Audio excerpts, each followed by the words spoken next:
Hello everyone. तो लो जी, trending में आ गया खेसारी लाल यादव जी और रानी एक्ट्रेस का एक बहुत ही बेहतरीन वीडियो सॉन्ग जो कि तहलका मचा रहा है ट्रेंडिंग में। और इस गाने को लिखे हैं कृष्णा बेदर्दी जी और इस गाने को गाए हैं खेसारी लाल यादव जी।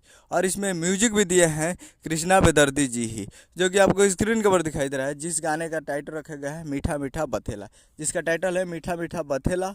और ये ट्रेंडिंग में तहलका मचा रहा है। अभी ये करीब 6 घंटा में 4 नंबर ट्रेंडिंग फॉर म्यूजिक पे ट्रेंड कर रहा है। जी हाँ, 6 घंटा में इस पे 5 लाख व्यूज हो चुका है और 68,000 लाइक और करीब 7.6 हज़ार कमेंट हो चुका है। तो काफ़ी बेहतरीन रिस्पांस दिया है ये वीडियो सॉन्ग और ये ट्रेंडिंग में आ चुका है। जी हाँ, वो 4 नंबर ट्रेंडिंग फॉर म्यूजिक पर ट्रेंड कर रहा है। अभी तक आप नहीं देखें तो अभी तक तो 2-3 पे आ गया होगा। और इतना सुनिए कि 1 नंबर ट्रेंडिंग फॉर म्यूजिक पे आ जाए। तो 1 नंबर ट्रेंडिंग फॉर म्यूजिक पे आना चाहिए। जल्द से जल्द इसको सुनकर 1 नंबर ट्रेंडिंग फॉर म्यूजिक पे लाइए और प्यार दीजिए। जाइए और जाकर Khesari music world Bhojpuri YouTube channel पे फुल वीडियो सॉन्ग को देखिए और प्यार दीजिए। काफ़ी बेहतरीन वीडियो सॉन्ग है, तो जाइए और जाकर देखिए।